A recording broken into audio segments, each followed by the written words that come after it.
Things are live. I am on the Ellipse, which is pretty much the center of Washington, D.C. This is where they light the national Christmas tree. It's actually behind us. And this is also where they gather all of the marching bands and anyone who's going to be on foot in the parade. It comes through this area. This is where they stage and walk out. So you can see behind me the Brattleboro Union High School colonels. We're going to be talking to them in just a little bit. But we've had a lot of divisions coming through. It's kind of divided up into 6 huge groups. And one is in the warming tent and eating while another is getting ready to process in. They begin at the Pentagon, but then they stage it right here at the Ellipse. And I've got somebody who can tell you a whole lot more about it. It's Captain Robert Lease. You've been here all day, Rob. Thank you so much for hanging with us.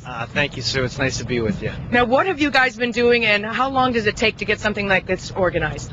Well, the Armed Forces Inaugural Committee has actually been together for well over 18 months, planning and doing what they need to do with the processing to make something like this actually happen. So you had a huge group of kids in here. I saw a lot of high school bands, and I saw a lot of military units. They were in warm tents. There were about 4 of them. They were having lunch. They were watching the swearing in on the big monitors.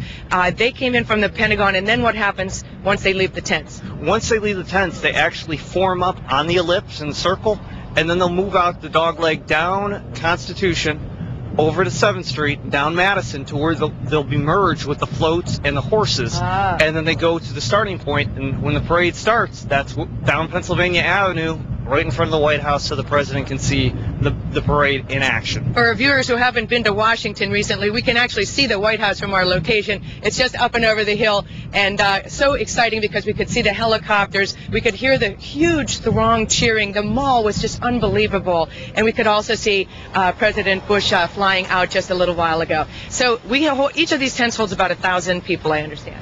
A little bit more than that.